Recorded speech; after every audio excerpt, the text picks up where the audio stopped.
Good afternoon and welcome to assembled family, friends, and community. My name is Casey Carl. I have the privilege of serving as clerk of the City of Minneapolis in accordance with the relevant provisions of the Minneapolis City Charter and laws of the state of Minnesota. This is the day fixed for the assembling of the newly installed City Council following the 2025 general municipal election as certified by the Municipal Canvassing Board at its meeting November 10 this past year. Certificates of election were provided to all declared winners on November 18. Those newly elected and re-elected members of City Council were sworn in as required pursuant to City Charter earlier today as part of the city's inauguration ceremony. Consistent with the City Charter and the Council rules, today's organizational meeting marks the commencement of the Council's 2026-2029 term. With that, the Minneapolis City Council will be in order. The clerk will call the roll of members in numerical order by ward. Councilmember Payne. Present. Wansley. Present. Rainville. Present. Vitaw. Present. Warren. Present. Osman. Present. Schaefer. Present. Stevenson. Present. Chavez. Presente. Chugtai. Present. Whiting. Present. Chowdhury. Present. Palmisano. Present. There are 13 members present. The record will reflect that a quorum is present. The purpose of this first meeting is to organize the City Council for the conduct of city business. This organizational meeting is convened pursuant to notice as required by law, which was first posted on Monday, the 22nd of December, 2025. Printed copies of the agenda have been distributed to all members, and copies also are available for the public, including from the city's Legislative Information Management System from the city's website. Council members, at this morning's inaugural ceremony, Mayor Fry offered his inaugural address for the 2026-2029 term. Without objection, I'll direct the clerk to receive and file the mayor's inaugural address and have that spread upon the journal. It's now in order for a motion to adopt the agenda as printed and distributed. May I have such a motion, please? So moved. Second. It's been moved and seconded to adopt the agenda. Those in favor, please say aye. Aye. Those opposed say no. The ayes have it. The agenda has been adopted. Members, the first item of business is the election of officers of this body. In terms of procedure, and as provided under the rules, I will administer the election for president and vice president. We will take up the nomination and election of a president and then proceed to the election of a vice president. For each office, we will follow the same process, which I'll now explain. First, I'll open the floor to nominations for the office. Any member may nominate themselves or another member. Any member who is so nominated must accept that nomination to be considered. After all nominations have been made, the floor will be closed. At that point, we will proceed to take the vote by roll call. We will vote on nominations in the order they were made and accepted. The clerk will call the roll in numerical order by ward. The first nominee to receive the required number of affirmative votes shall be declared the winner of the election. As provided under City Charter, Section 4.3C1, an election requires the affirmative vote of the absolute majority of the body. That is, there must be the affirmative vote of at least 7 members to be elected to the office. As I indicated, we will conduct the election for president first, and then we will follow the same process to elect a vice president.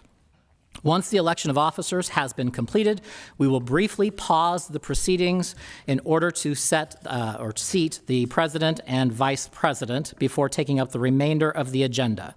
Is there any question about the procedures for the election of officers as I have described them? All right. With that, the first office to elect is that of president, and without objection, I will open the floor to nominations. Are there any nominations for president? Councilmember Chowdhury. Thank you, Clerk Carl. It is my honor to nominate Councilmember Elliott Payne to the seat and office of President of the Council. Is it all right if I say a few words? Sure. So where to even begin? Councilmember Elliott Payne oftentimes shares his story and how he ended up being a council member. And I think it's one many community members, many council members on this dais see themselves in. He was a servant to this city, working in performance management and innovation tirelessly to ensure that we grew our public safety system and we had justice in our public safety system through the creation of the Behavioral Crisis Response Team, one of the most successful teams that we have in the city of Minneapolis, receiving high regard even at the federal level. And he shares that not to claim credit, but to share that that is a North Star that we have in our city, that we can do hard and difficult things, and in hard and difficult times, like the murder of George Floyd through the pandemic, we can be a leader in this nation and we can both provide justice but also service, and specifically to the Black, Brown, Indigenous residents in our city, and even more so the working people of our city.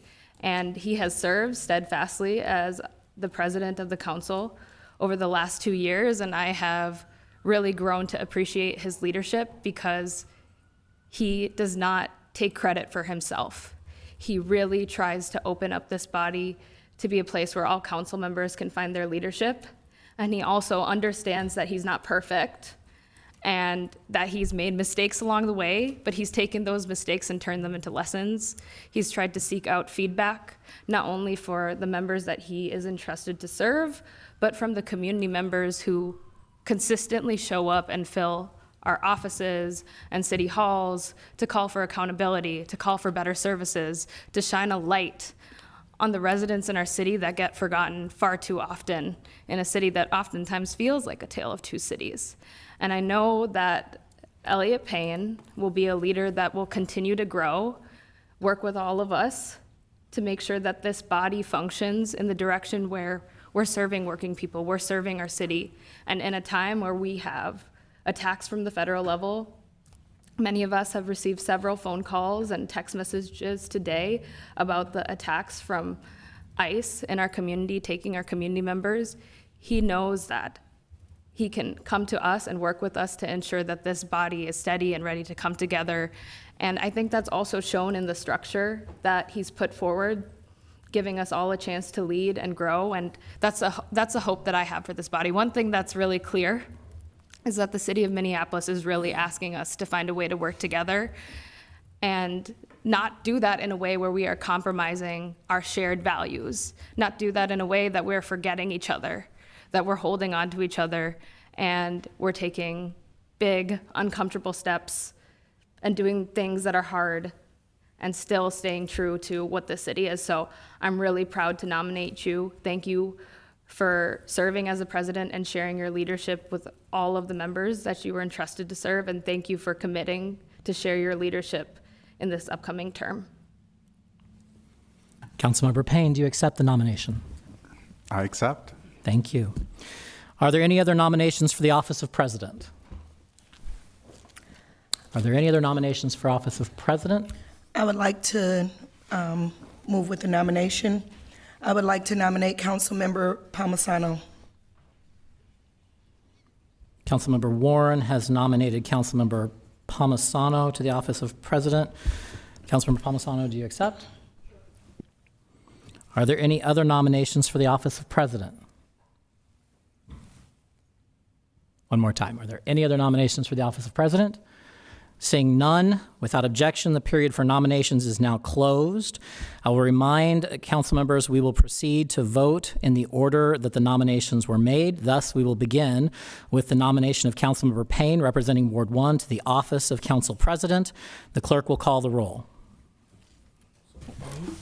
Councilmember Payne. Aye. Wansley. Aye. Rainville. No. Vita. No. Warren. No. Osman. Aye. Schaefer. Nay. Stevenson. Aye. Chavez. Aye. Chugtai. Aye. Whiting. Aye. Chowdhury. Aye. Palmisano. No. There are 8 ayes and 5 nays. That motion carries. Councilmember Payne has been elected president. Congratulations, Councilmember Payne.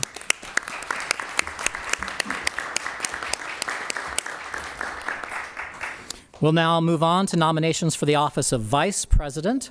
Are there any nominations for the office of vice president? I see Councilmember Chugtai is in queue. Thank you, Mr. Chair. It is my privilege to nominate Council Member Osman to the office of Council Vice President. Councilmember Osman, representing Ward 6, has been nominated for the position of Vice President. Do you accept? I accept. Thank you. Are there any other nominations for the office of Vice President? Councilmember Whiting. Yes, thank you, Mr. Chair. I would also like to nominate Councilwoman Member Palmisano. And if possible, would I be able to say a few words about that nomination? Please proceed. Thank you. I think it's to my council colleague Chowdhury as well. I think we have all seen, every single person, whether in this chamber but across our city, have heard a familiar message from our constituents that they are tired of factional politics at City Hall. And we have to come to that moment to move progress, because as much as civility and decorum and words of affirmation have been used against communities to struggle in terms of cruelty, so does gridlock, and so does division, and so does continued toxicity. As somebody who has seen and had conversations with most of this body, I have seen and had these conversations with everyone. I think every single person is unanimous in this understanding that we are tired of that, and we want something different. And so, seeing balance, understanding that Council Member Palmisano has had 12 years of service on this body, much of it in leadership. She has spent her time sweating the details and ensuring that our government is responsive to the people that we serve. And for that, and for her experience and service, I am proud to support Councilmember Palmisano in that role. Thank you. Councilmember Palmisano, do you accept that nomination? Are there any further nominations to the office of Vice President for City Council? Are there any further nominations?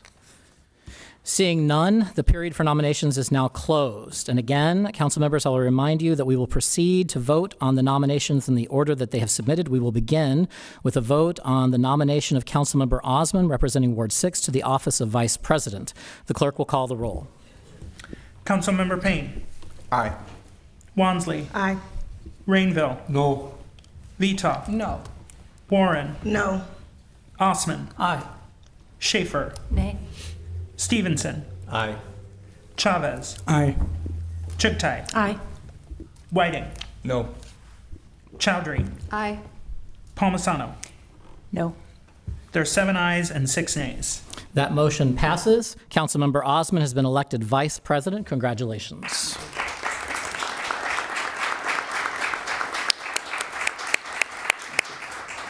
Council members, and for the audience, we will take a brief recess now as we reseat the President. The Vice President will stay right where he is. Thank you.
Tech team, we're ready to start.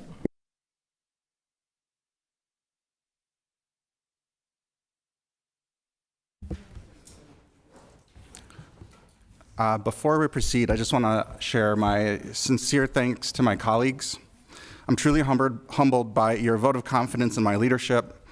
I recognize this position is one of trust, and that the primary duty is to reflect the consensus of this body, especially our 4 new members on this body. I'm very excited about getting to know you all and working together with you as we put the interests of the city first. I also want to thank the work of Mr. Carl. Today, your team and your entire team, including our new legislative research and oversight team, has done a tremendous job shepherding us into the new term, and I think that this is a really momentous occasion, especially in the city's history with what we've been through, the 2-year terms, the new structure of the government. You've been through a lot, we've been through a lot, and I'm glad that we've arrived here. I also want to thank everyone in the room that took time out of their busy day to mark this occasion with us. Today is supposed to be a day of celebration, a day of joy, a day of transition, and a day of renewal. And there are indeed many things that we should celebrate today. This past term was one of the most productive in recent history. Together, this body worked to keep people safe. We keep people safe by expanding the behavioral crisis response team, investing in additional vans, staff, and making responders available 24/7 in every corner of this city. We've invested in our case closure rate and made investments in civilian investigators to help MPD close those cases while taking burden off of our sworn officers, shifting department towards a more civilianization and providing justice to victims and their families. We secured ongoing funding for wage theft enforcement, recovering over $2 million in stolen wages. And we will continue transforming our public safety system by expanding services like safety ambassadors in all of our cultural corridors and fully implementing both consent decrees to make MPD more accountable to our community. We've taken bold action on climate change, establishing carbon fees for the city's largest polluters. We've secured the city's first dedicated funding to combat climate change in our $10 million Climate Legacy Initiative. We've secured funding and approvals for key street reconstruction projects, including historical investments in traffic calming, literally paving the way forward for a safer, multimodal future. We've prioritized investments in zero waste so that we can shut down the Herc garbage incinerator. And we will make Minneapolis a beacon of climate resilience by creating a new green economy by going block by block to retrofit every home to meet our carbon reduction goals. We've responded to the housing crisis, working to create a more humane response to homeless encampments that treats our unsheltered neighbors with dignity and respect, and the funding necessary to transition them into permanent and supportive housing. We've expanded renter protections so that people don't get displaced in the first place. We've banned the use of algorithmic price fixing for rental housing. We've continued investing in stable homes, stable schools so that MPS students and their families can thrive, knowing that they have housing stability. And we've created home ownership opportunities that create generational housing stability. We've fought to protect our most marginalized communities. We're expanding protections in our civil rights ordinance, adding height and weight, justice-impacted status, and housing status as protected classes. We have created a sidewalk, cart, and street vending program that provides economic opportunity while protecting public health. We've made significant investments in our Office of Immigrant and Refugee Affairs, providing dedicated staff support and outside legal services for our immigrant community. We've prevented young people from falling into addiction by passing stronger protections for tobacco use. And we secured minimum wages, not just for Uber and Lyft drivers in Minneapolis, but some of the strongest driver protections across the nation. This display of progress should absolutely be celebrated. And we owe a debt of gratitude to our Democratic Socialist colleagues and the grassroots organizers who helped shape our ambitious agenda. I'm proud to have been a part of a body filled with such bold leaders willing to take action on climate change, solve the housing crisis, transform public safety, expand worker protections, and protect public health, regardless of whether they organize within a political party or as a member of a grassroots organization. In the words of Zoran Mamdani, the newly elected mayor of New York, those fluent in the good grammar of civility have deployed decorum to mask agendas of cruelty. I say let us put our agendas on full display.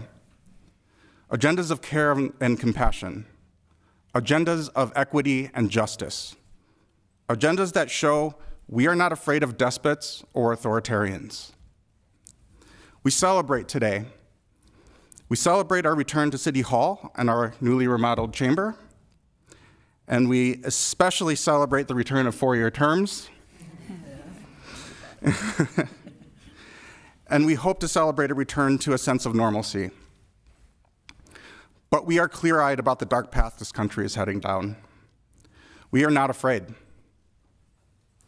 We are not afraid because we are steadfast and we are resilient. We are not afraid because the same grassroots organizers that patrolled our streets when our local government failed our community in 2020 are patrolling our streets today, looking out for our neighbors as the federal government is literally attacking our community right now as we speak. We are not afraid because our networks of mutual aid who have cared for our unhoused neighbors are the same networks that are looking out for our immigrant neighbors by hosting food drives and helping transport kids and families to work and school. Nothing about what's happening right now is normal. This moment must move us to show up in ways we have never shown up before. It must move us to govern like we have never governed before. Because unprecedented evil attacks against our neighbors deserve an unprecedented response from local government. Today, let us celebrate. Then let's get back to work. Thank you.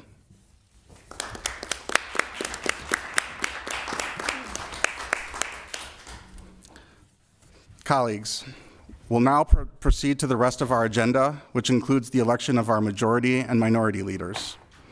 I'm proposing to restore these two leadership positions to expand the members who serve as part of council leadership. Years ago, prior to the government structure charter amendment, the council had majority and minority leaders.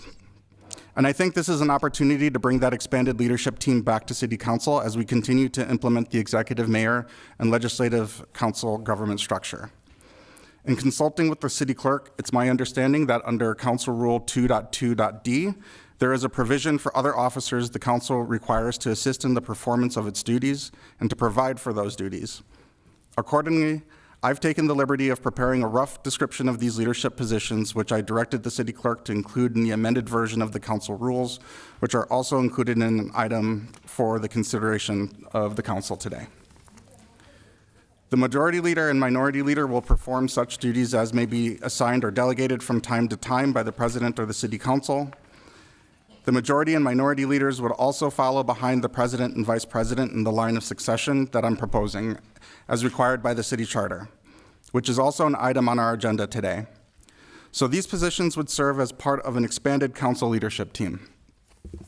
I'm proposing that Councilmember Chugtai be elected to the office of majority leader and that Councilmember Wansley be elected to the office of minority leader.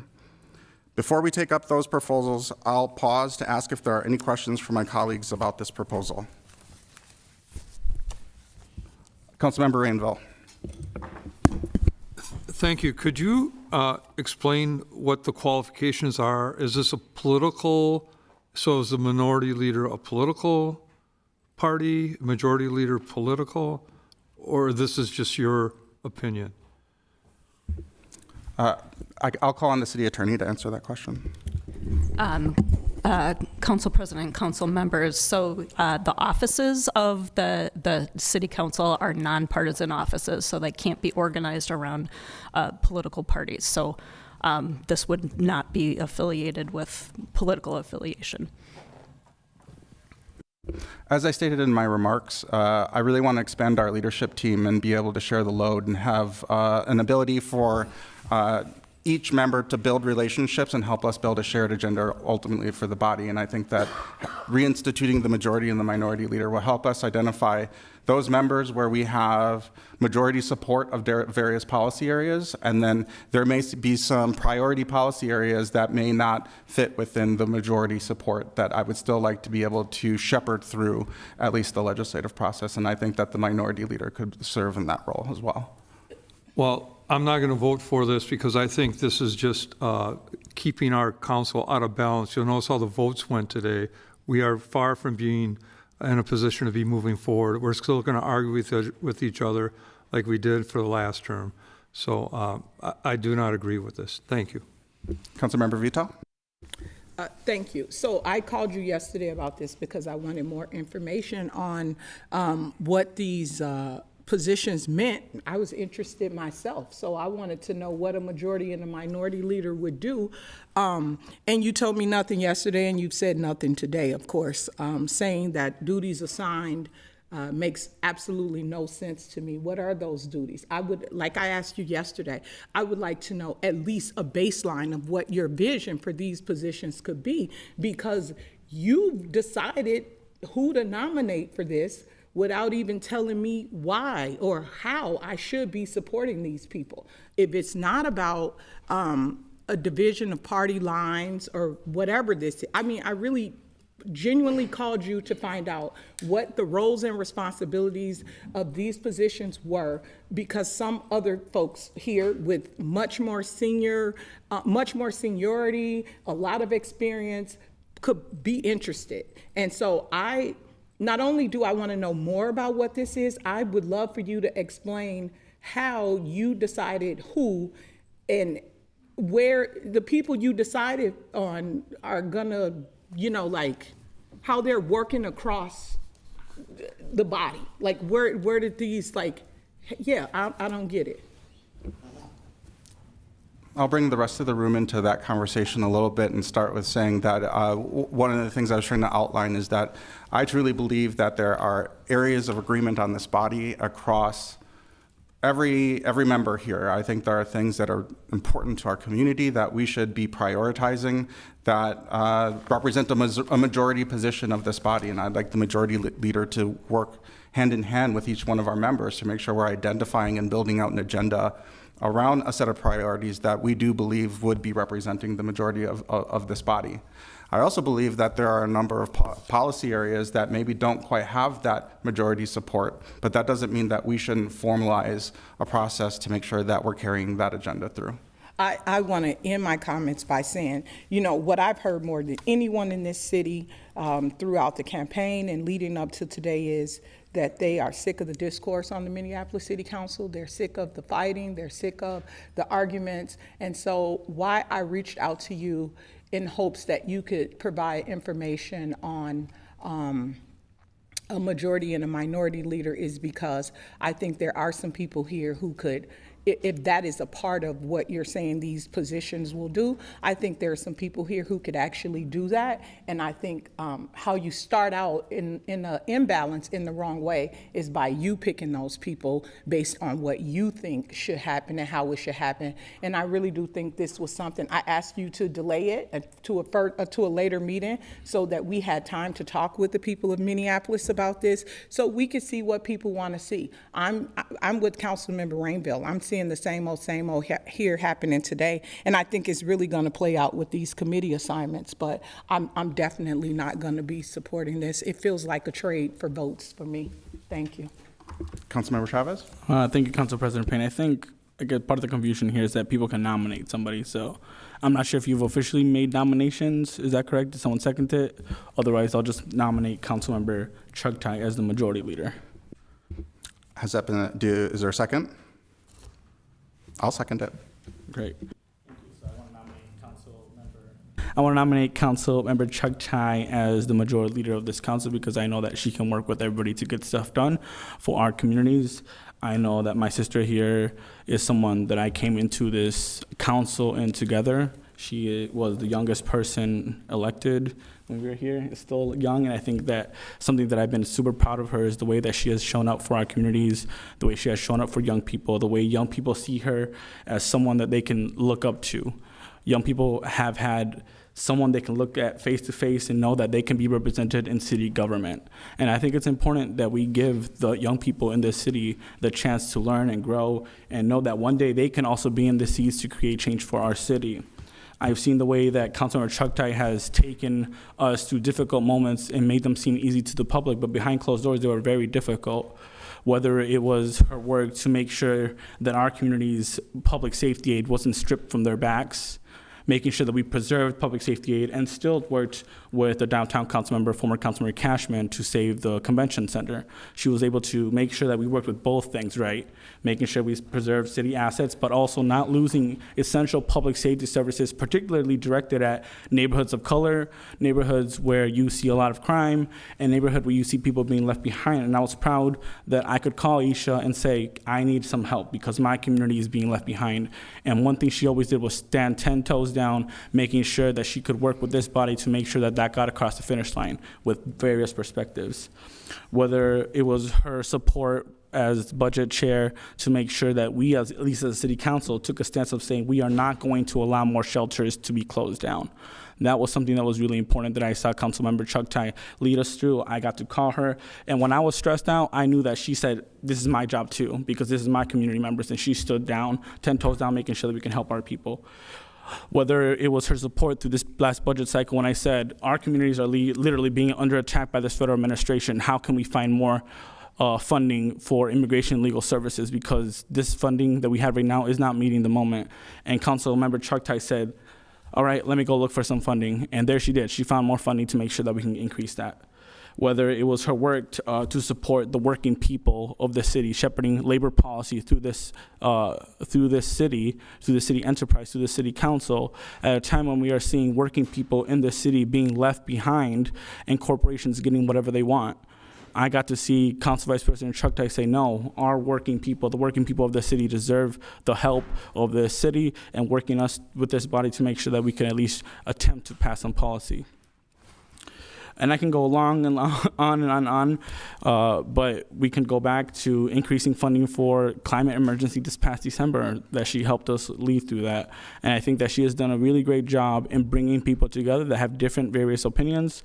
And with that, I am very proud to nominate my sister, Councilmember Chugtai, to serve as the majority leader. And I know that she'll work with everyone to make sure that we can get stuff done for Minneapolis. Councilmember Whiting. Sorry, give me a little patience here on this one. Are we still able to ask questions about the positions themselves? Certainly. Perfect, thank you. I think my first question, Council President, is I think if we are defining these positions outside of partisan roles, how are we actually defining majority and minority then, if they are nonpartisan positions outside of political processes and political parties? Yeah, my vision for this is that there's going to be a certain set of policy areas that this body is going to want to focus on that are going to be uncontroversial. They're going to be things that we largely agree on, that we want to move forward. That would be a majority position of a policy area. There's going to be certain policy areas that might have the ability to pass this body, but maybe doesn't have that broad consensus. I think that it is really important that we are building agendas that both reflect that consensus view and that view where maybe we need to do some persuasion, right?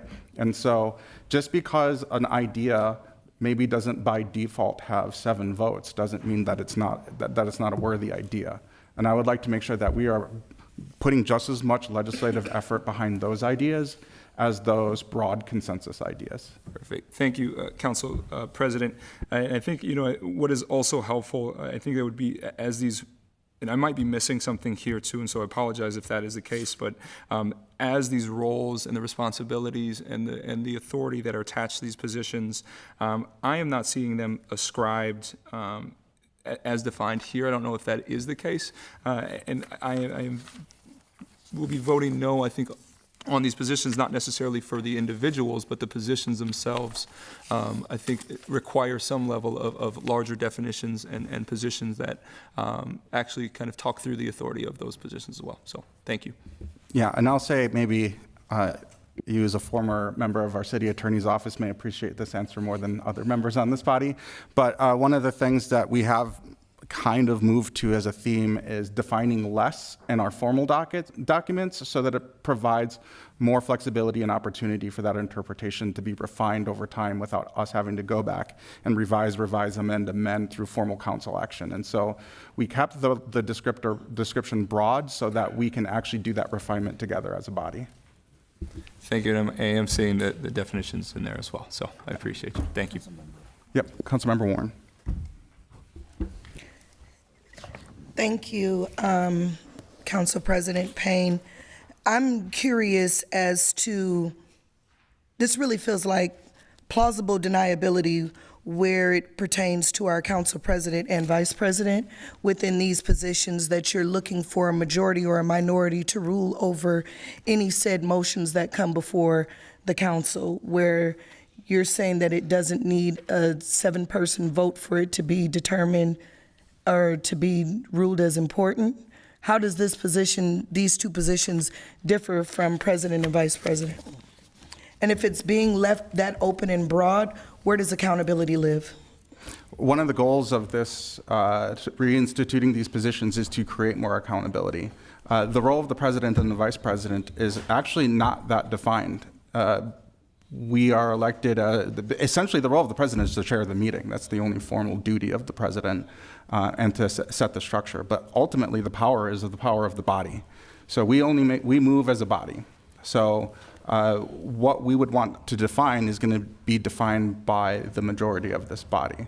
So I don't know if that answers your question. It does not. And so then if we move with the body and you are the head of the body here, as we are a legislative body of council members and reflective of these positions, then that means that you should instrument that leadership and take into consideration clear and concise motions or decisions that come before this body without the need for a majority or a minority, because that's being left too open in space where it doesn't provide any type of boundaries with respect to whatever may come before the body itself. Feedback noted. I move not to vote for that. Councilmember Vita? Thank you. Thanks. I think colleagues have asked some actually really good, thoughtful questions. And your response, I just want you to kind of elaborate it on a little bit, because while I'm here processing, it basically sounds like you're saying that the minority and the majority leaders are the leaders of ideas. And if we match up with your idea, then you're our leader. So like what the minority, I think Councilmember Whiting said it, like what is if it's not political, the majority of what? The majority of people who support the police, or the majority of the people who don't? Or the majority of what? I guess I'm trying to understand, is it just majority of ideas? I haven't had an opportunity to find out if anyone up here, we're going to be working on that for the rest of the week, what our shared ideas are, what our shared values are. So the majority and the minority of what? Besides what I can gather is you've just said ideas. I think that's the core of the work that we do as a legislative body, is bring ideas into reality.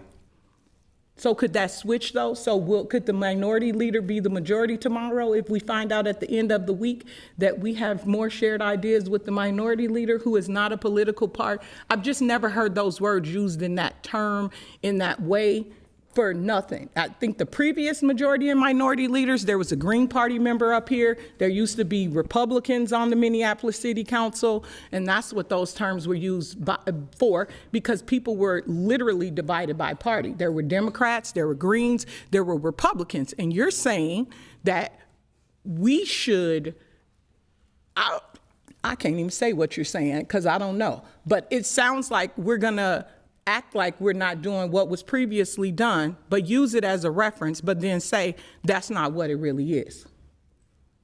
I mean, wasn't that why clerks or can somebody give us a little history here of why we had majority and minority leaders in the past? Wasn't it political party division? Mr. Clerk?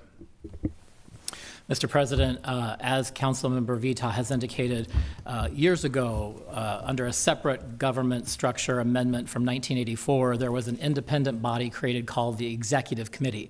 And the Executive Committee was chaired by the mayor, and it was in one body a unification of the executive authority of the mayor and the legislative authority of the council. Its primary duties was to appoint the 10 charter department heads. And because the charter provided that the membership had to include a minority member of council, assuming that all members of the council weren't from the same party. That generated the need for a minority leader. So it was not necessarily as a result of party per se, but saying that if there was any member of the council, if it wasn't all 13 and the mayor were from the same party, then the groups that were out of the majority had the right to have a seat on that executive committee for the purposes of appointing the charter department heads and approving enterprise-wide policies. So it is true that there was previously a provision for majority-minority because of that executive committee, which was a public vote to amend the charter. I will indicate that the structure of the executive committee was removed based on the government structure amendment in 2021. So the government structure that Minneapolis elected to have, we are now 4 years later going to say, we don't like what you did, citizens of Minneapolis. We're going to make up our own stuff. I just want us to be mindful of that the people of Minneapolis voted for the current government structure, and we're creating a roundabout for what President Payne said he wants to see this. So what he wants to see in the city of Minneapolis outside of what people elected us to do. Mr. President, I can't comment on the you didn't need to political reply. nature of that. I will say that in my discussions with the president, I think the underlying intent, and I'm certain I'm not saying this as well as what the president has done, so I'm not sure I'm adding value, but that the goal of this proposal using titles that existed before, so there's a historic basis for these titles, and that using those titles was intended to broaden council's recognized leadership team, if it were, beyond the two positions of president and vice president, which have always existed and which are required under the city charter. So I think that the intent, and the president can speak to that more than can I, was to broaden the membership of the council's elected leadership team. The rules do provide for it. I think it's probably more a use of historic terms. Councilmember Wansley. Thank you, President Payne. I do want to offer some further clarification to what you also shared as definitions as it relates to actually one of the positions that I'm running for as the minority leader. The minority represented by the minority leader is not referring to ideas that have minority support. My intention, I believe in conversations with you and the number of colleagues, has been for this role, as it did in its prior iteration, is to reflect the leadership of the political diversity that does exist amongst this body. And as it currently stands, we do have council members who do identify as Democratic Socialists. We have 4 of them. And city attorney, I know, just floated this around, this is not in relationship to political parties. Democratic Socialism is not a political party. So I want to name that. It does not have correlations towards a partisan orientation. It's around reflecting the political diversity that existed in this body, as it did several years ago when my predecessor, Cam Gordon, who was the only Green Party representative on this body, also reflected. There was political diversity amongst their body. Then they created formal recognition and representation for that space. We're looking to do the same and codify that through our structure as well today. And that's the intent. Councilmember Palmisano. Council President, let me try and help out here. I heard you say, let's expand the leadership circle. And I appreciate that. Let's make it balanced. I think there is someone that voted the least with Councilmember Chugtai or Councilmember Wansley. I think it's me. If to look at just past votes, both Councilmember Chugtai and Councilmember Wansley, I believe, have voted together almost always. So if the desire is political diversity, which I also appreciate, this is not expanding the leadership circle. I do agree and want to work on ways that we can all this term feel like we are represented at a leadership table. I would suggest, given where the conversation has gone, that we come back to this. Let's postpone and come back to it. I think first off, they need better titles. But if we want balance, maybe better titles might be a second and third vice president. Maybe better titles might be something other than majority and minority, because we seem to be getting lost in the details there, and I still can't tell you majority of what. Councilmember Warren? Thank you, President Payne.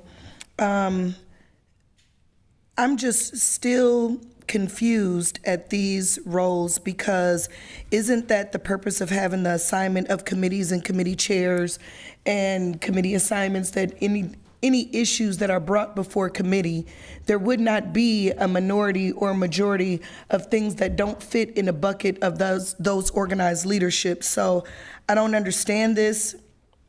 I just need some more clarity, and I, like a number of my colleagues, think that we should definitely stick a pin in this and revisit this at a later date, because it does not line up with a clear understanding of what the roles, responsibilities, or accountability looks like on the behaviors of these individuals. Council President, Seeing I no might one suggest else that in that's a queue? second. Oh, Councilmember Rainville. So, Mr. President, we have 3 days of planning and goal setting ahead of us. It would just make common sense to wait until that was over and revisit that during that time that we have, so we can clear all this up. You have the votes to pass this, and if that's how you want to do things and just keep forcing the vote, then that's what we're going to look forward to for the next 4 years. Let's try and do something different.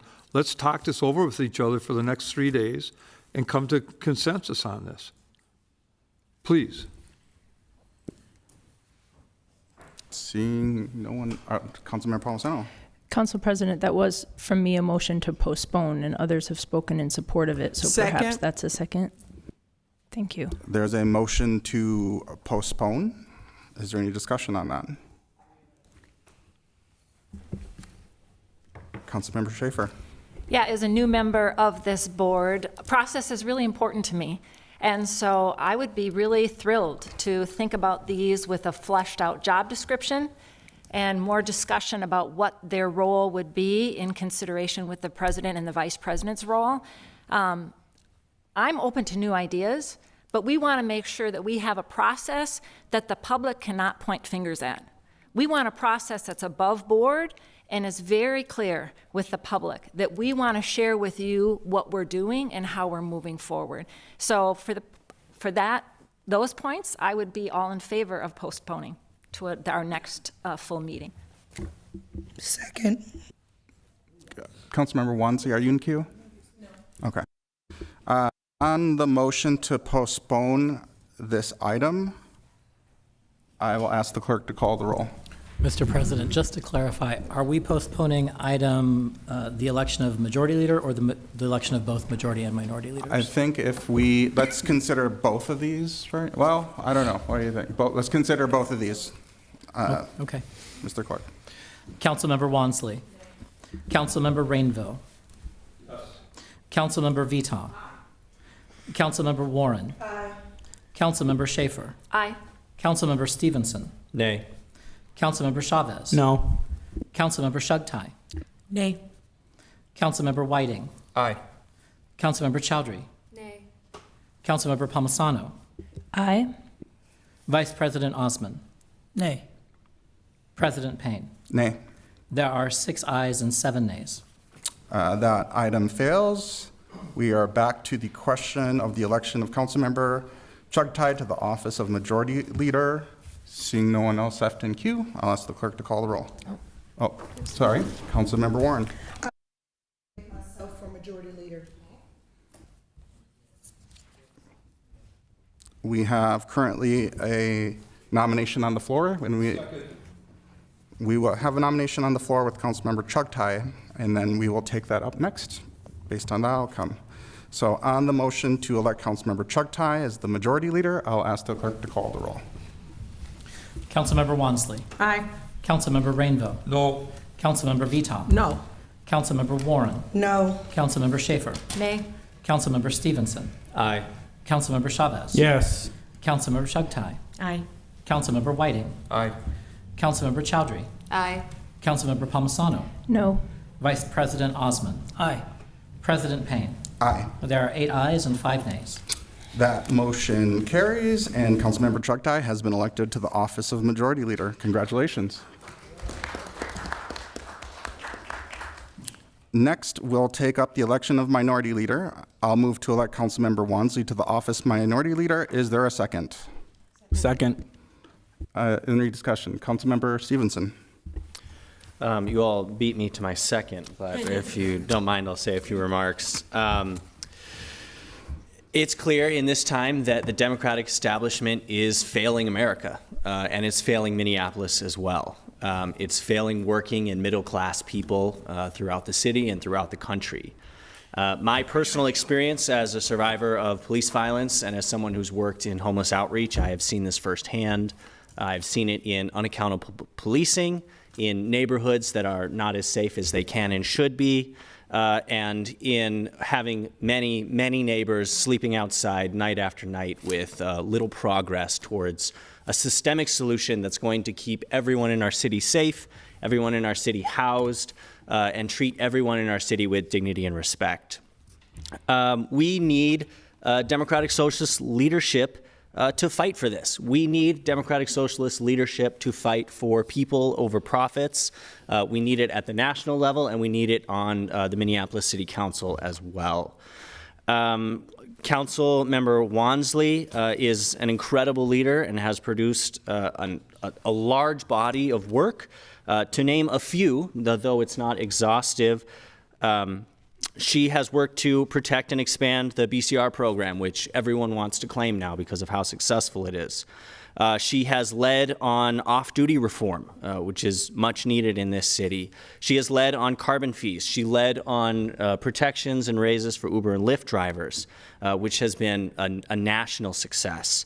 And she has strong relationships in George Floyd Square, which is of particular importance to me and to the people of Ward 8 and to the city of Minneapolis. And so you already beat me to my second, but I want to see Councilmember Wansley as the minority leader because she brings the type of work and the experience that we need in this city in order to move forward on critical issues that are facing both us here in the city and the nation as a whole. Thank you. Councilmember Wansley. Thank you, President Payne. Good afternoon, colleagues. And I just want to say thank you for considering this motion to elect me as minority leader of the Minneapolis City Council and to exhibit formal representation of the Democratic Socialists on this body. Democratic socialism has been a growing political movement nationwide, as demonstrated recently by the election of Zohran Mamdani in New York, and Mayor Katie Wilson in Seattle, and hundreds of Democratic socialists elected to local offices all across the country. Minneapolis has a strong socialist tradition. Residents elected a socialist mayor in 1916, shortly before Minnesota elected a socialist governor. And 100 years later, in 2016, 65% of Minneapolis voters supported Bernie Sanders, a socialist as well, for president. And there have been well-funded campaigns to demonize socialism. And despite the propaganda, people here in Minneapolis understand that democratic socialism is a belief that society and the economy should be structured to meet the needs of working class people and not to create profit for the wealthiest individuals or corporate interests. And neighbors here in Minneapolis support and care for each other while fighting to change the status quo. And that's what made me fall in love with this city. Minneapolis residents truly believe that the purpose of city government should be to serve them. And when that doesn't happen, we aren't afraid to organize. In 2020, following George Floyd's murder by the Minneapolis Police Department, thousands of residents organized one of the largest social movements in U.S. history to demand an end to racist and violent policing. Now, thousands of residents organized to protect their neighbors from ICE. Minneapolis residents love each other, and we believe that everyone deserves to have their basic needs met. And that's what democratic socialism is about. And it's why democratic socialism is a huge and growing movement here in Minneapolis. Voters first elected Democratic Socialists to City Council in 2021, myself being one of them. And this past November, over 65,000 in fact, Minneapolis residents voted for a Democratic Socialist mayor. And going into this term, nearly a third of our City Council identify as Democratic Socialists, collectively representing over 120,000 Minneapolis residents. And over the past 4 years, the Democratic Socialists that have held seats on this body have won significant policies that have improved the lives of working class people. We've passed policies to protect the majority of Minneapolis families who are renters. We closed the minimum wage loophole for rideshare drivers, leading to a statewide increase for over 10,000 workers who are mostly immigrant and workers of color. We expanded civil rights protections for residents who may be targeted by discrimination. And we were among the first cities to pass a ceasefire resolution that acknowledged the genocide taking place in Gaza. All of these victories happened because working class residents organized and worked hand in hand with the Democratic Socialists on the City Council. And now more than ever, we are going to need Democratic Socialist leadership and strong and organized movements. We are in unprecedented dark times, and the council is going to have to do more with less, protect our residents, and respond to multiple crises simultaneously. Most immediately, the council needs to protect our neighbors who are unable to safely go to work while ICE is terrorizing our communities. Allowing residents to be evicted because ICE has made it impossible for them to make rent is unacceptable. And I plan to work with the community and all of my colleagues on this body to prevent looming evictions.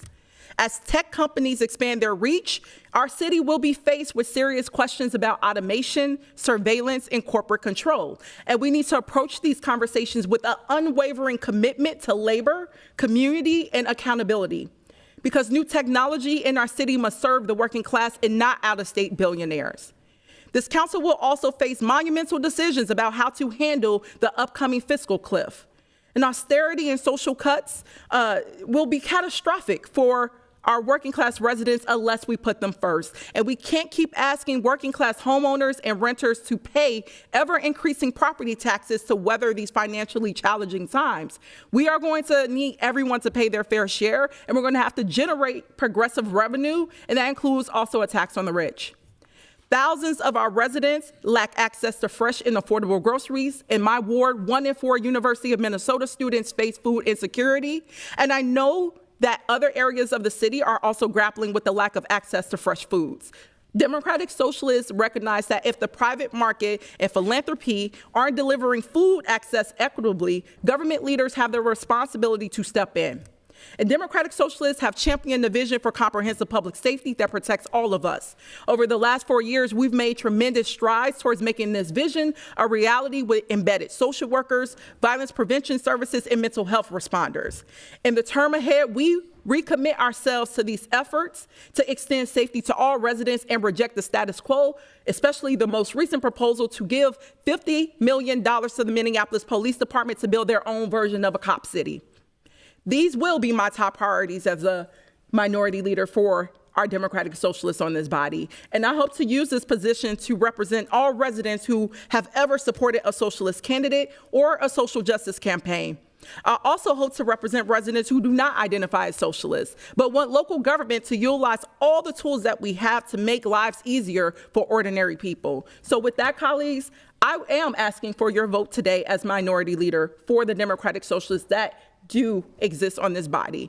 We're lucky to have political diversity amongst this council, and voting for a minority leader is a vote to acknowledge that diversity no matter how you see yourself in relation to the Democratic Socialist movement. And I look forward to working with every single one of you to improve the lives of working class people and to make Minneapolis a beacon of hope and inspiration for this country. Councilmember Warren. Thank you, Council President Payne, and thank you, Councilmember Rob Wansley, for the history lesson we just received. What I won't allow us to do is play in the face of Minneapolis residents when we just stated in your very bleak definitions of majority and minority leader that these were nonpartisan positions, and you just made it completely about the Democratic Socialist Party, which is completely unfair to the residents of Minneapolis or the members sitting on this council right at this time. Councilmember Vita. Thank you. Let me just say, I don't always agree with Councilmember Ronsley, but she says what she's coming to do. And she said what the definition meant. I should have called you yesterday and asked you what the roles and responsibilities were going to be, because you laid it out clear on what the minority leader is. Instead, I got the now newly elected president who acted like he didn't know what it meant. And I know for a fact you told him what you wanted to do based off of what you just told everybody that's watching and what you just said up here. You made it very clear on what you saw the roles and the responsibilities as the minority leader. So I appreciate that. I respect that. Thank you for making it very clear. The word, it's just escaping me on how I feel that we've been lied to. It is clear that this is about parties. Not only did we hear Councilmember Wansley talk about the party, we heard the person who nominated her talk about why he was nominating her and that it was about the party. And so all of this, again, all we needed was time to really define what these roles and responsibilities could be, and maybe it would have been Councilmember Chuck Ty. But from what I know about Councilmember Chuck Ty, she's listed as a socialist too. It's not that she's not listed as a Democrat, but she's also listed as a Democratic socialist. And so this feels like we have two people with the same agenda, the complete opposite of what you said you wanted, Council President Payne, newly elected Council President Payne. The opposite is before us again, the complete opposite. This is not about political parties. This is different than previous majority and minority leaders. And the nomination and the actual candidate said nothing but this is about the Democratic Socialist Party. Gave us a wonderful history lesson in Minneapolis and socialism from 19 whatever to up to her. So, I mean, I really do appreciate you, because you do that. You're not gonna sugarcoat it for people and make us think it's what's to come ain't coming. So I really do appreciate that. I'm not supporting it because I knew that this was about parties, and I think it's unfair to the people of Minneapolis to have just sat up here and been reelected, and someone gave a speech about how you work with everybody and whatever. It doesn't even make sense. It just doesn't. Councilmember Whiting. Thank you, Chair, and to my colleague as well, Councilmember Vita. I think we are also, and first, I think, let me walk this back a little bit first. Can I nominate Councilwoman Vita for role of Minority Chair? Right after we take up the first I don't even know what this means. Are we back to me, Lene, and Rainville? Am I the minority leader of the three of us? I don't know. Since we get to don't define give me a job. I do not accept. I don't want a job. I have never taken a job without a description. Exactly right. I appreciate you, Jameson, yeah. But it is not my ministry. Well, if we to get to take define jobs without majority and minority, right, let's define it. And so I think, right, and the nomination is purely based on if we are defining what is majority and what is minority, let's just name it, right? This city has done for the last 4 years and the last 2 years explicitly factions of council. And if we are purely talking about factions on this council, which I think every single person in the city of Minneapolis, this body in this chamber, across our enterprise and across this administration, no longer want to deal with because we want progress. If we are purely talking about that, then sure, let's use that as a minority, right? If we want to talk about faction, I just think we just saw votes along some of those lines, right? And so then would that put a certain faction in the minority? And that is why, well, maybe that is a minority vote to put Councilwoman Vita on there. And so maybe you'll rethink it, Councilwoman Vita, but it looks like maybe we have to define some of these versions of what the definition of majority and minority is. But sounds like it's a no to that recommendation. Thank you. I really do appreciate that. But again, not my ministry. Thank you. Councilmember Chowdhury. Thank you, President Payne. Just first of all, I think I want to just correct the record.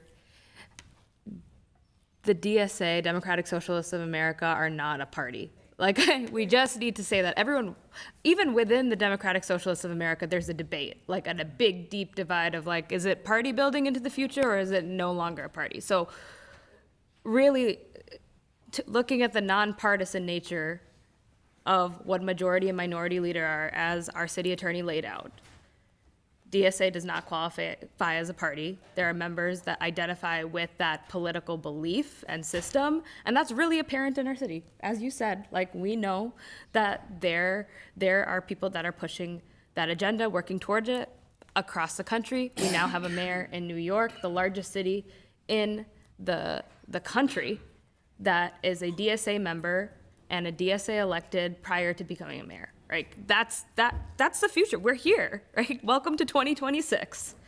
And it's a growing movement, and it is really rooted in addressing the material needs of working people, because entrenched power in established parties, Democrat, Republican, has oftentimes left people behind, to the point of the largest party in our country being the block of people who don't vote in any election, because they have been so left behind, because they are worried about food on their table, unable to pay for health care or receive it, or get basic city services. And we're lucky in the city of Minneapolis, we have such quality city services. Other cities are really, really hurting for it.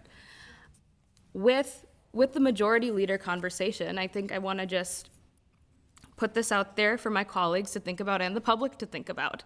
The role of majority leader, as in our conversation, and as defined here, as assigned and delegated by the president or by the city council, is actually a pretty onerous role, because your job is to put aside what your personal agenda, what you were elected for, what you campaigned on, aside. That can't be your job. You can't just only singularly look at your own agenda. It has to be the agenda of the entire body, which is what we are going to be developing in this next week. I'll give you an example of an agenda that we are all running towards: creating more housing. We all have a say in defining how we want to create that type of housing. And that's what Council Member Chugtai has to take up. Even if she has a disagreement with it, she has to try to move those things through. And that's something that we can have a conversation about, right? There are items that we have not passed in this body. There were not enough votes to pass it through. For a second there, in the last term, people were not going to support my boulevards ordinance. They're like, this is too, our boulevards ordinance, right? People are like, this is too in the weeds, pun intended. And they're like, this is unnecessary. That was a minority item. And perhaps Councilmember Wansley will have to take those things up too, because it might be a minority opinion, right? And there are little city-specific things that are very Parks and Rexian in nature that are going to be minority opinion, and there are going to be bigger picture things. And that same thing goes for the majority. So these two individuals actually have to take up the role of putting aside their own singular personal agenda and articulating something for a collective of people. And Councilmember Chugtai's is a big one. There are definitely things in this body that we have a 13-0 support for, and maybe it's like 8-5, maybe it's 12-1, and maybe that's something we should take up in deciding, because clearly today we saw a 7-6 split. Maybe a majority isn't defined as 7-6. Maybe it's bigger than that. Maybe it's a larger collective of us. Because one thing I will say, serving on the city council for the last 2 years and also being a policy aide, is one of our strong suits is having these really, really great ideas and putting them forward. But one of our weaknesses is articulating it into a comprehensive strategy and an agenda for us to achieve on the offensive, right? We're oftentimes reacting to things. And so having a role like this can help us focus in. And so I would encourage my colleagues to not think that all is lost in this role, and actually use it as a tool to further the goals that you have. Councilmember Palmisano. Council President Payne, you just said the minority needs more representation, and then you voted against more time to understand and figure out how we might work more collaboratively together in an expanded leadership circle. I think these last votes, particularly the unwillingness to have more conversation, have already demonstrated that there is no listening to the minority of this council. I think that my colleagues are mixing the terms DSA and minority, not on this council, and next it will be reflected in our succession plan, ironically as both the majority and minority leaders. This absolutely signals to me that Minneapolis council leadership doesn't want to change anything from the past 2 years, only to further entrench our division. Councilmember Whiting.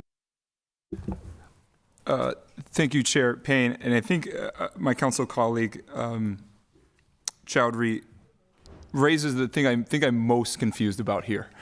She mentions that if our majority leader who's just elected has to put aside their personal beliefs for a majority opinion or majority policy,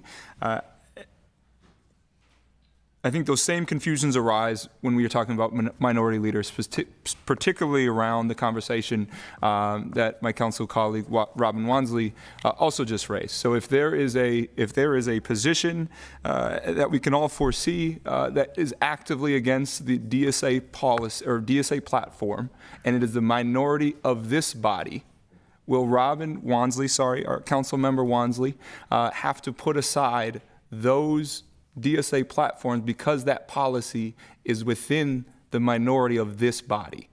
I think that is where the confusion for me most lies in this.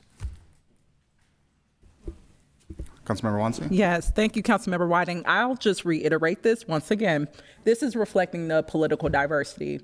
It's not about minority of ideas. That's going to constantly shift. And as someone who's been on this body for 4 years and who have been very clear in their representation as a Democratic Socialist, also as the only independent amongst this body, and who has in their office produced the largest quantity of ordinances and legislative action that has garnered support by a number of my colleagues, new or existing, I have clearly demonstrated ability to represent the interests of our entire city, to work with my colleagues to get to a common goal, but being very firm about it's around we need to be responding to the needs of everyday people.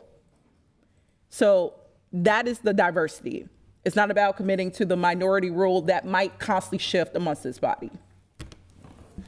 Thank you. And I think, my confusion is not with Council Member Wansley. I think it is with the definitions again. I think when our council president defined those positions of actual policy, right? Like these definitions in policy positions.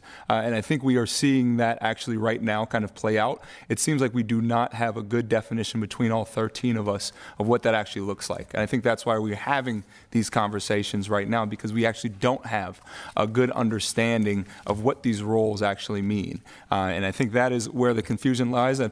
Just like I think Councilwoman Vita, right? You come exactly with what you're going to say, right? And I appreciate that. And I think trying to figure out the definitions within what these things actually mean, these positions themselves, not the individuals that sit in the positions, but the positions themselves, I think need a full understanding and I think a deeper discussion. Thank you. On the question, okay. On the question to elect Councilmember Wansley to the minority leader, the clerk will call the roll. Councilmember Wansley. Aye. Councilmember Rainville. No. Councilmember Viton. No. Councilmember Warren. No. Councilmember Schaefer. No.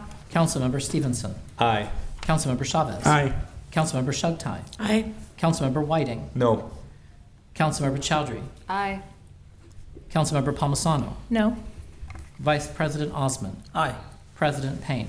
Aye. There are 7 ayes and 6 nays. That carries, and Councilmember Wansley has been elected to the office of minority leader. Congratulations to Councilmember Wansley. I will now recognize Councilmember Osman. Thank you so much. President Osman. So much, Council President. Appreciate it. Thank you. I just didn't get a chance to really thank my colleagues. Someone who has worked for 4 different council bodies. It's really an honor to serve my residents and serve residents of Ward 6. And I'm grateful for your confidence and vote today. I'm committed to strengthen our city and continue to really bring us all in together. We all talk about, collaboration, but you got to be that 7th vote to be a collaboration, right? Can't be like, and that is what I have been, and that's what I continue to be.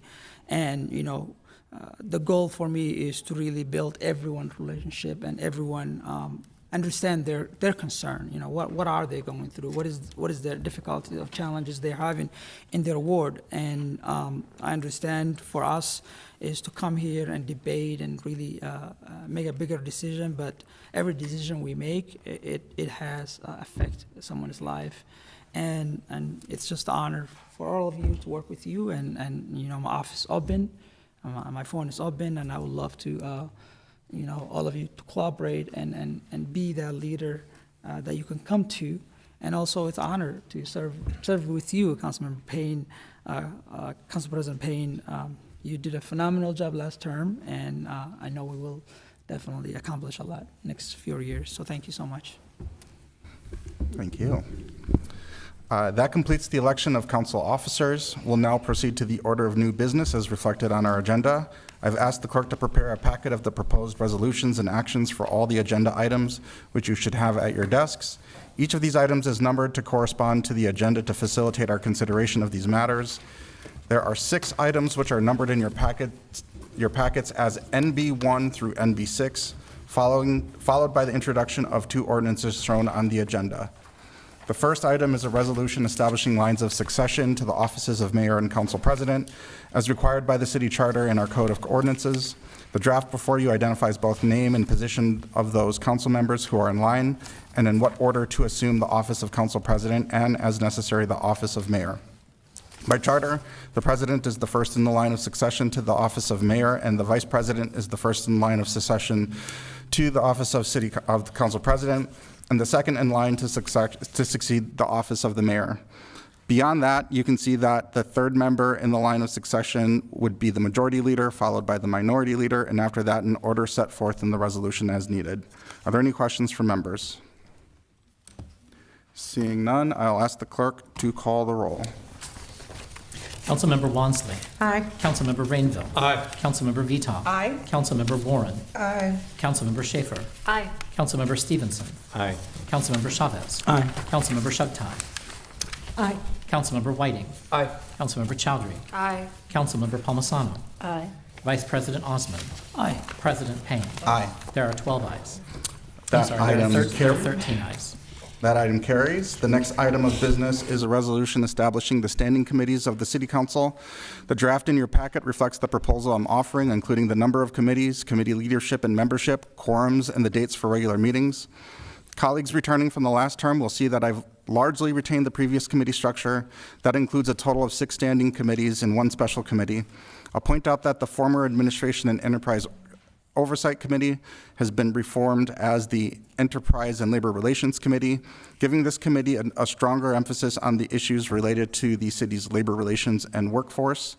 And the Public Health and Safety Committee has also been modified to reflect public health, safety, and equity, to reflect some of the reshifting of the Administration and Enterprise, the former Administration and Enterprise Oversight Committee. 4 of the standing policy committees will meet in the first week of a regular 2-week cycle. That includes the Reformed Enterprise and Labor Relations Committee on Mondays, the Business, Housing, and Zoning Committee on Tuesdays, the renamed Public Health, Safety, and Equity Committee on Wednesdays, and the Climate and Infrastructure Committees on Thursdays. All regular meetings of these 4 standing committees will be programmed at 1:30 p.m. on their respective assigned days in the first week cycle. The one major change I'm proposing is that the membership of these standing committees be increased from 6 to 7 council members. In the second week of the cycle, the Budget Committee will continue to meet at 1:30 on Mondays, and the Committee of the Whole will continue to meet at 1:30 on Tuesdays. Both of these standing committees, as well as our Special Intergovernmental Relations Committee, will consist of all 13 council members. Regular meetings of the full City Council will continue to be scheduled to begin at 9:30 a.m. on Thursdays in the second week of the regular council cycle. In terms of committee leadership, I'm pleased to submit my proposal that the following council members shall lead these committees. For Enterprise and Labor Relations Committee, Councilmember Palmisano will be the chair and will be assisted by Councilmember Whiting as vice chair. For the Business, Housing, and Zoning Committee, our vice president, Councilmember Osman, will resume his leadership as chair and will be assisted by Councilmember Chowdhury as vice chair. Councilmember Chavez will continue leading the Public Health, Safety, and Equity Committee, assisted by Councilmember Stevenson as the committee's vice chair. Our minority leader, Councilmember Wansley, will take on leadership of the Climate and Infrastructure Committee with the assistance of Councilmember Stevenson as vice chair. Our majority leader, Councilmember Chugtai, will continue to provide leadership of our Budget Committee with the able assistance of Councilmember Warren as her vice chair. Councilmember Chowdhury will lead our Committee of the Whole with Councilmember Chugtai as vice chair. Councilmember Whiting will take leadership of our Standing Settlement Agreement and Consent Decree Subcommittee under the Committee of the Whole, and I will be assisting as vice chair of that subcommittee. Finally, Councilmember Chowdhury will continue her leadership of our special committee, the Intergovernmental Relations Committee, with the assistance of Councilmember Rainville as vice chair. I want to extend my sincere thanks to all council members who stepped up and agreed to lead these committees and the important work we know that the city will be tackling in this next term. Are there any questions from council members about the proposed committee structure? Councilmember Warren. I never asked to be the vice chair of budget.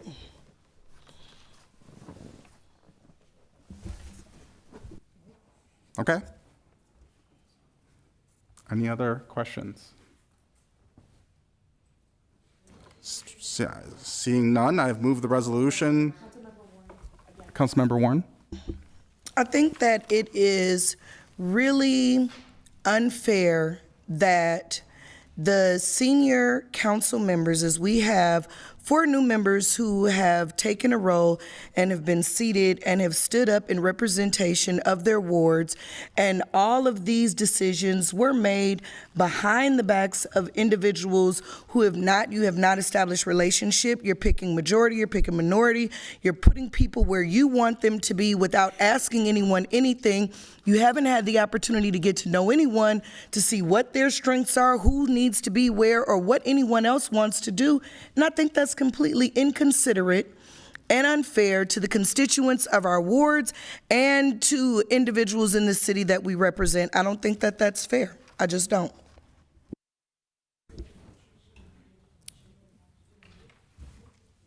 Anyone else in queue? Seeing none, I have moved the resolution. Councilmember Palmisano. Mr. President, is now the appropriate time for comments. I don't have any questions. Go ahead.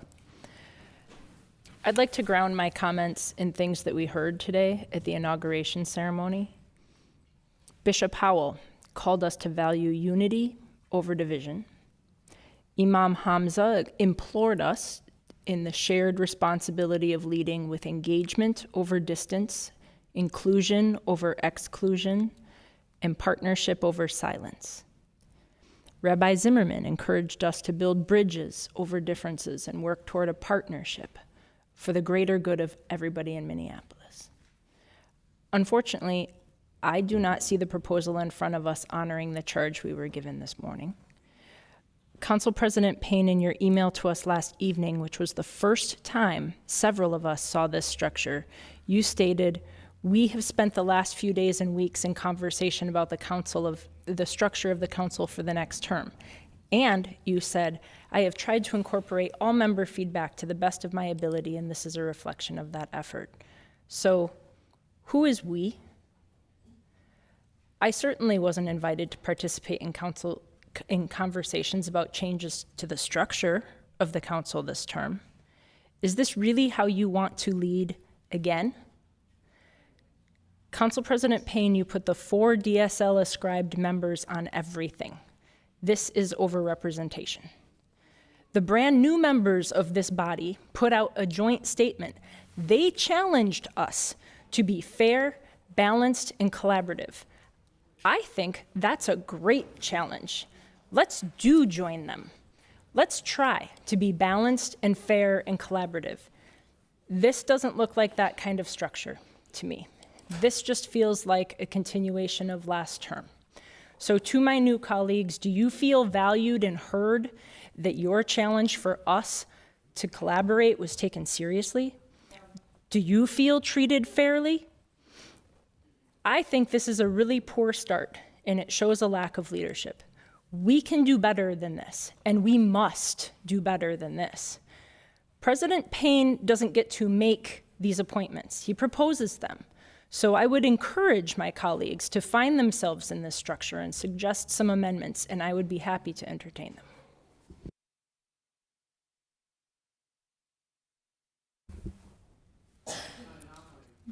Seeing no one else left in queue. Oh, Councilmember Stevenson.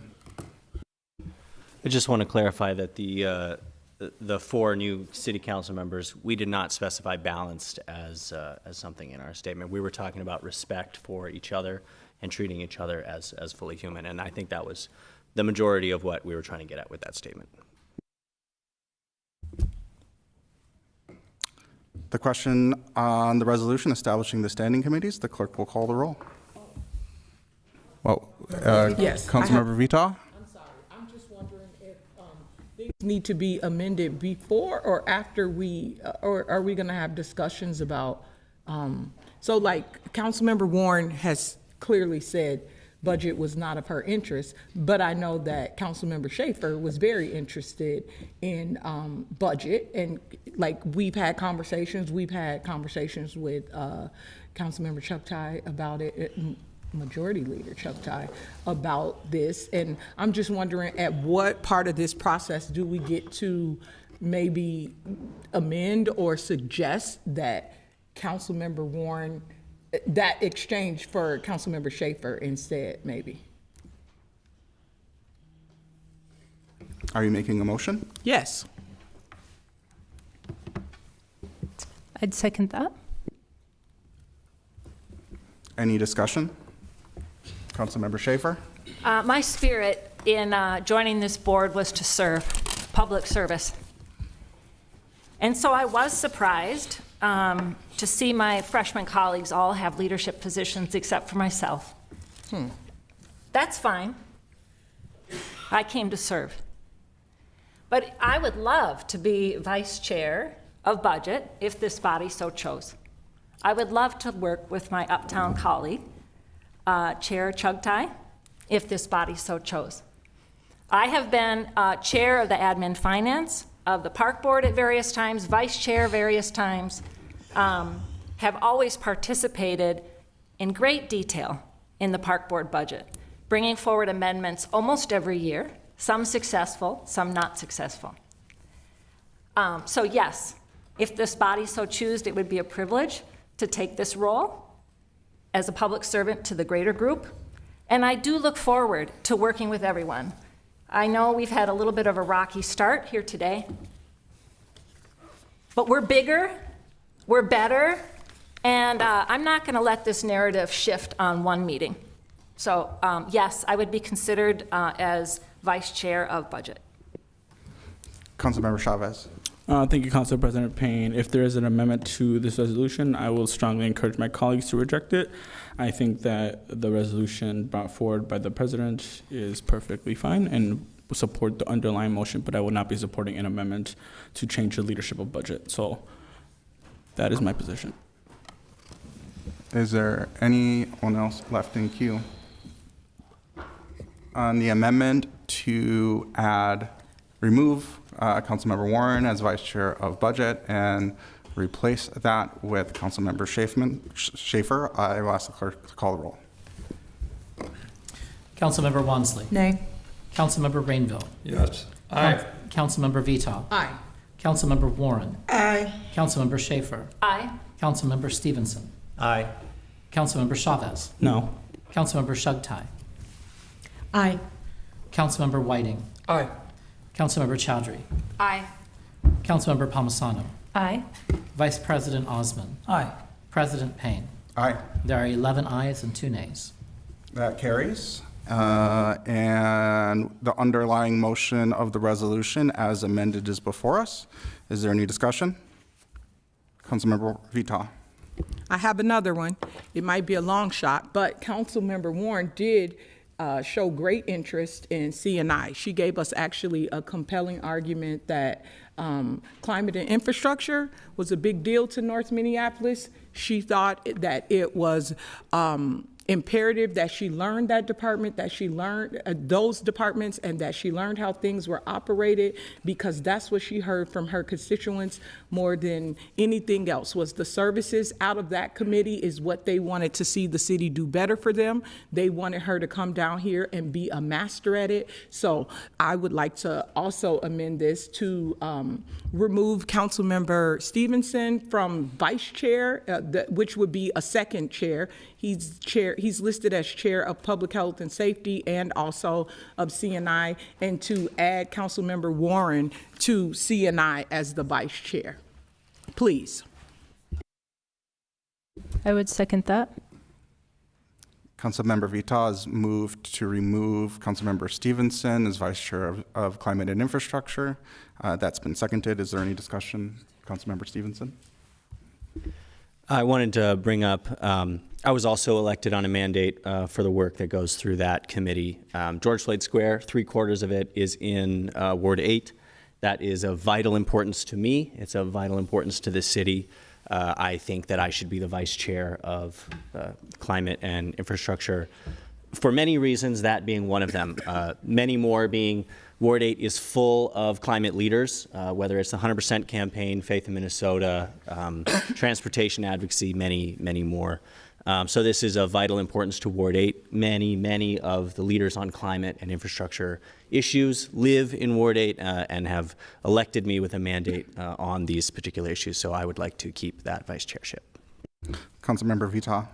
Thank you. And thank you for that, Councilmember Stevenson. I just want to make a note that when we speak of disparities, when we speak of all the things, the resources that our communities don't receive, that is the community that Councilmember Warren represents. And so when we think of climate inequities, all the conversations we have on this council, the decisions we make around climate inequities in the areas where we need to do better at, they are almost always in Councilmember Warren's area where she represents. And if her constituents are calling for her to come here and figure things out in a different way than they've ever been done before, I think we all should set her up to really just do a great job for the North Side. I mean, this means a lot to this community. The North Side wants to see it happen. I'm not saying that the South Side doesn't have that they don't have the chops to get it done. But what I know is when I see advocates showing up on behalf of climate issues and some of these issues through Public Works, where I see little participation is from the North Side, and I wholeheartedly believe that Councilmember Warren in this position could change that. Not only who we see show up at city council meetings advocating for themselves, but also bring a level of education to these communities that have been underserved always. I can't even say decades, always underserved with climate infrastructure issues. And so I really would like to see us set her up to succeed and take this back to her community as a big win and do some big things with this for North Minneapolis and all underserved communities in this city. Is there anyone left in queue? Well, I'll just make a point here that I meant what I said. I did my very best effort to balance a lot of competing priorities based on a number of conversations. And one of those priorities was making sure that the North Side was represented in some of the most critical decisions made. That's why I wanted Councilmember Warren to take on that leadership role of budget. I also knew how important the future of George Floyd Square was to Councilmember Stevenson and his personal story connected to the murder of George Floyd and how he wanted to show up in our community and why he wanted to be the vice chair of PHS, as well as making sure that there is a future for George Floyd Square that reflected the values of what happened in that community. And so my attempt at balancing those two competing priorities, because I had heard an interest from that Councilmember Warren wanted to have that role of the vice chair of Climate and Infrastructure, is I felt that having a leadership role on budget would give her an opportunity to really move the resources of this institution and really move those resources in a way to serve the North Side. But it's about the will of the body. I'm not going to be supporting this amendment because I know how important this is to Councilmember Stevenson. Councilmember Warren. Thank you, Council President Payne. In your statement, you are frequently referencing what it is that you have heard because you neglected to have a conversation with me. As I stated to you on yesterday when you reached out to me and told me what others had decided on my behalf, you had not had a conversation with me about what my desires were, what were things that were very important to me within my community and within my ward that elected me into this position to sit amongst this body and ensure that we have fair and just things that are happening for North Minneapolis. My community is just as marginalized, disenfranchised, if not more than whatever's happening in Ward 8. And these things are very important to my ward. They're very important to me. I was an environmental justice fellow with the City of Minneapolis, EJCC, for 2 terms, and still do other work with environmental justice. And the public works and the service that has happened in my ward needs some change, and it needs to be effective. And we need sustainability for our communities across the board, but definitely in the 5th Ward. So I appreciate you, preemptively thinking or however, you drew your conclusion, but I don't think that it was fair. You did not come and have a sit-down conversation with me after you stated that you would, but made decisions on behalf of me without my consent, and I expressed interest in climate and infrastructure and biz, not in budget. Councilmember Chavez. No, I'm just ready to vote. Seeing no one left in queue. Oh, Councilmember Chowdhury. It's okay. We're getting used to this dais. Thank you, Council President Payne. Thank you, Council President Payne. So I think I want to just ground us in the fact that being a member of a committee means taking up a lot of the work. Being a member of the committee means you will be participating in shaping the agenda of the work of that committee. And all of the members on this body that are chairs and vice chairs should listen to their committee members and get their items and work on the agenda. And so I think that's an important thing to note because there's opportunity for everyone to do the work of representing their community, whether they have a gavel or not. That's certainly not the place where I started. I got Intergovernmental Relations Committee, which wasn't a committee that was doing a lot, and then I tried to work on making it into something, and that's still a work in progress in my first term.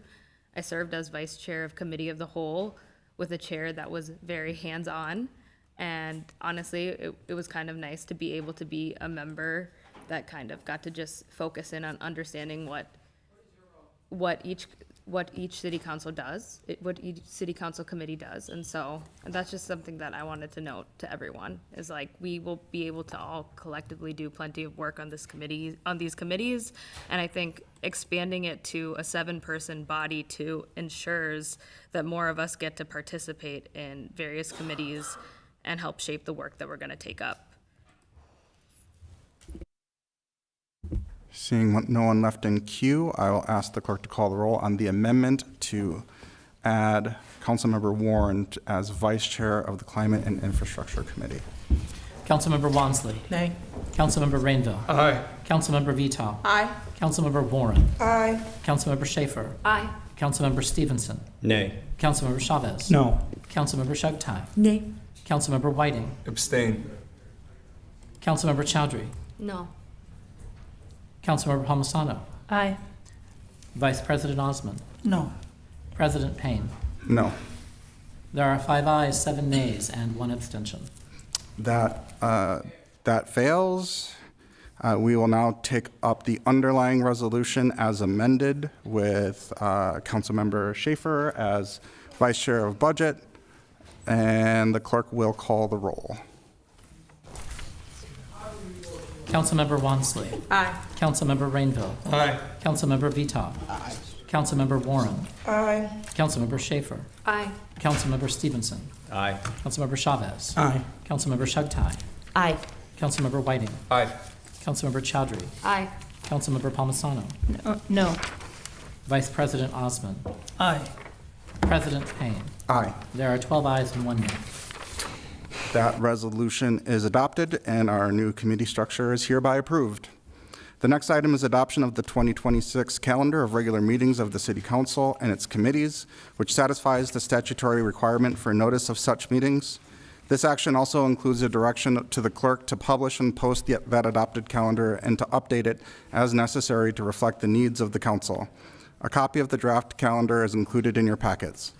For my colleagues in the public, I'd like to note that the first cycle of regular meetings will commence the week of January 26th.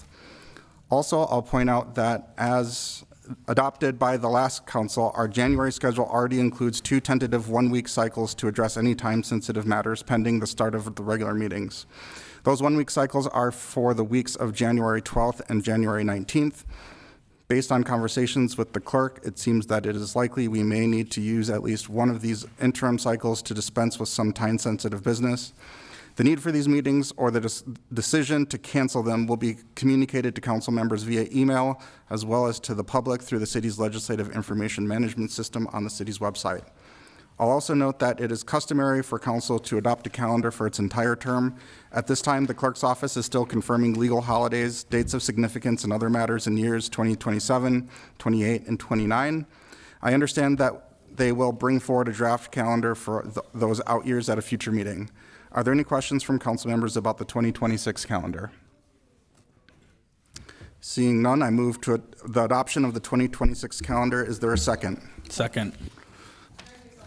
The clerk, there's no public comment during these meetings. There's no public comment during these meetings, I'm sorry.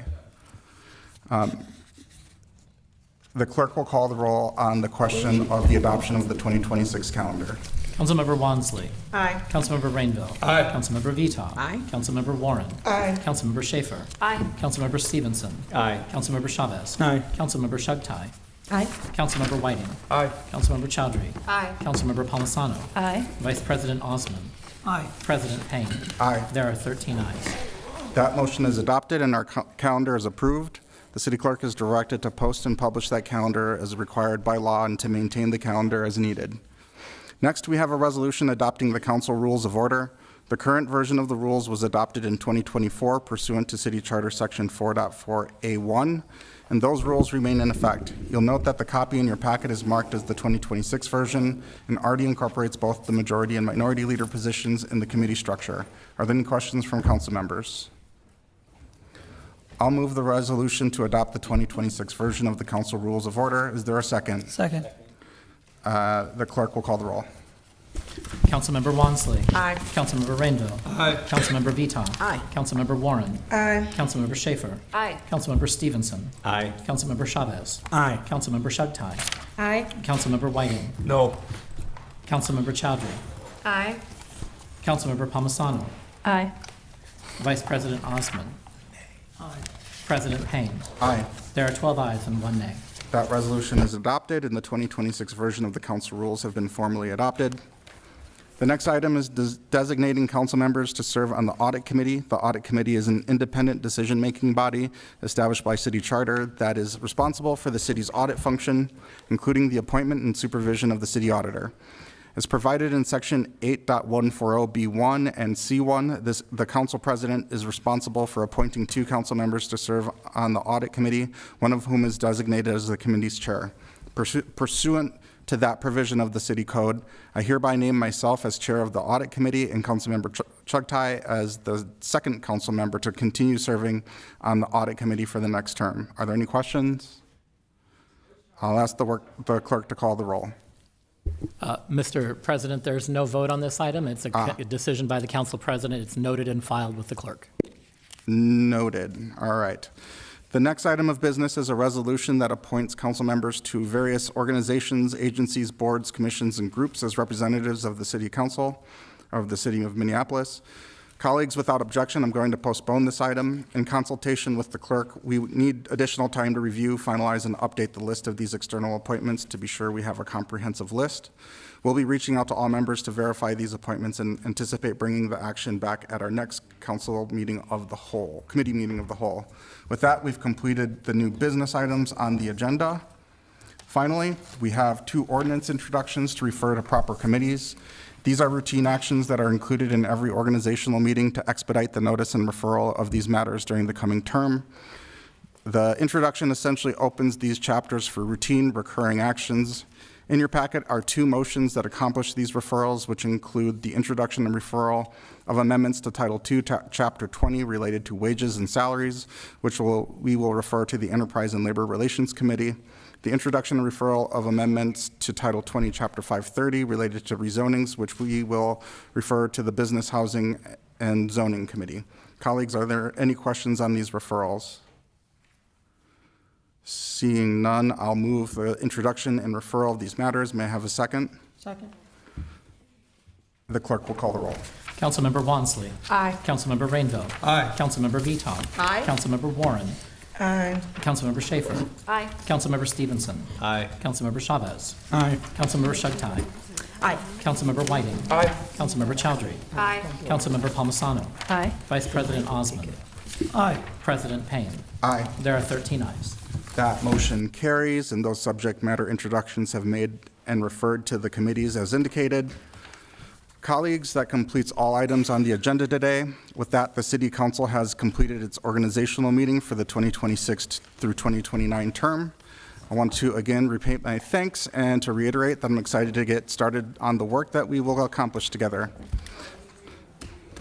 With that, we've completed all business, and without objection, I will declare this meeting adjourned.